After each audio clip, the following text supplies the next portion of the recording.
Hola, ¿qué tal, queridos oyentes? A todos los presentes el día de hoy en este video. Junto con mi compañera Ashley Garzón y yo, Luisa Lopera, vamos a presentarles un tema muy interesante, el cual será destinado para este capítulo y para este proyecto. Este podcast será dividido en diferentes partes, el cual tratará y relatará lo que es el conflicto de Israel y Palestina. Nos enfocaremos en un aspecto bastante amplio de lo que es la investigación.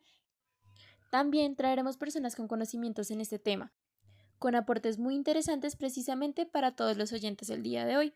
La idea es que se relajen en este podcast y logren tener una vista un poco más grande, logren informarse y más que todo, logren aprender. Este es un espacio para ustedes. Sin nada más que decir, bienvenidos. Comencemos. El conflicto israelí-palestino, un conflicto bastante prolongado, uno social y armado en cursos entre israelíes y palestinos por el control de la región histórica de Palestina.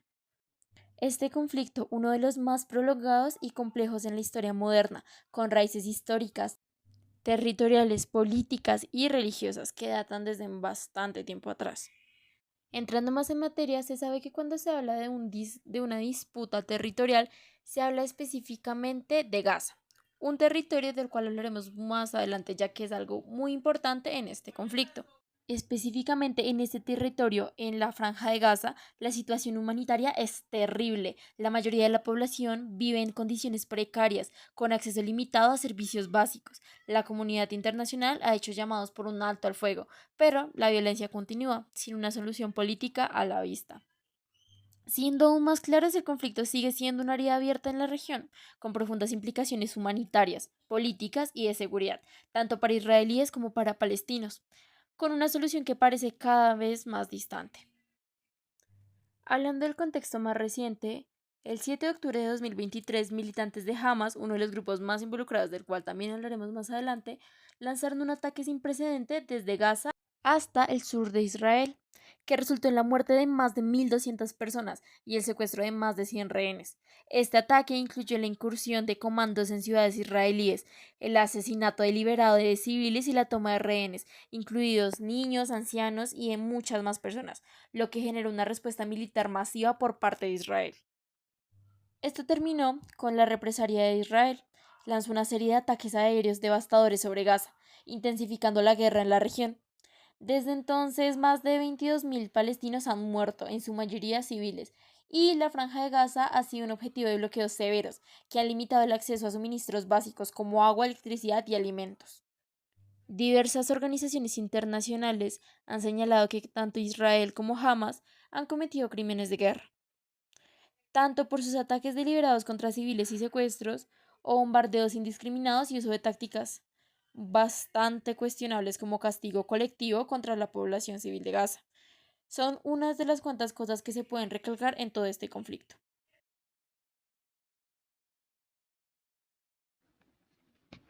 Bueno, mi nombre es Ashley, yo les voy a hablar un poco de todo lo que es el judaísmo, pues como la migración que han tenido que pasar los judíos y pues cómo se instauró esta religión como un estado que hasta el día de hoy se llama Israel. Bueno, los primeros pobladores de Siria y Palestina, que Palestina hoy en día, pues fue lo que se dividió en dos para que se formara el Estado de Israel, fueron los eteos o hititas, quienes dominaban la única ruta entre el Valle del Nilo y el Éufrates, pueblo guerrero. Los eteos se enfrentaron con los faraones en el siglo XIV a.C. y los reyes de Asiria en el siglo XII a.C. Más tarde fueron sucedidos por los cananeos. En tanto, los fenicios poblaban una parte de las costas palestinas. Otros habitantes de estas comarcas eran los filisteos, originarios de Creta, que habitaban en el sur de Palestina. Gaza, Ascalón, Asdod, Ecrón y Gat fueron capitales de 5 principados filisteos, que formaban parte de una especie de confederación militar poderosa, rival de los fenicios en la navegación y en el comercio. Los hebreos se mezclaron y emparentaron con nómades y seminómades del Sinaí y del norte de Arabia. Ellos, entre ellos, ismaelitas, medianitas y amalecitas. Un grupo de israelitas emigró a Egipto, donde se asentó por más de 500 años. Egipto y el Valle de Nilo estaban dominados por los hicsos, también del origen semita, con capital en Menfis. Ramsés II se transformó en el más encarnizado enemigo de los hebreos, obligándolos a abandonar Egipto. Acaudillados por Moisés, atravesaron el Mar Rojo con vientos y marea baja en aguas poco profundas. El éxodo fue en el siglo XIV a.C., mientras reinaba en Egipto Metepep-Tah, el sucesor de Ramsés II. Al tercer mes de marcha, los hebreos llegaron al desierto del Sinaí. Allí Moisés recibió de Yahvé las tablas de la ley. Al pie de la montaña levantó un altar con 12 piedras, las 12 tribus de Israel, y construyó el Arca de la Alianza. En ese lugar permanecieron por casi 40 años. Más tarde, tras seguir y conseguir pactos y alianzas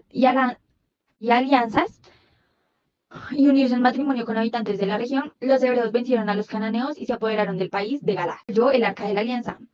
En ese lugar permanecieron por casi 40 años. Más tarde, tras seguir y conseguir pactos y alianzas y unirse en matrimonio con habitantes de la región, los hebreos vencieron a los cananeos y se apoderaron del país de Galaad. En la ribera izquierda del Jordán, una verdadera cabeza de playa desde la cual emprenderían la conquista de Palestina, contaban, además, con los imperios egipcios, hitita, sumerio y sirio. Se encontraban muy debilitados. Las 12 tribus. Las 12 tribus israelitas estaban conformadas por los descendientes de las concubinas de Jacob, Aser, Dan, Gad y Neftali, y por los descendientes de Lea y Raquel, las mujeres legítimas de Jacob. Rubén, Simeón, Levi, Judá, Zabulón, Isaacar, José y Benjamín, estas últimas tribus eran la fuerza y el nervio de la balbuciante nación. La conquista de Palestina se efectuó aproximadamente entre los años 1260 y 1060 a.C., registrándose variadas conductas entre las tribus israelitas. Primero derrotaron a los cananeos del norte y del sur, degollando a los reyes, sacrificando a hombres, mujeres y niños y arrasando con fuego todo lo que encontraban a su paso.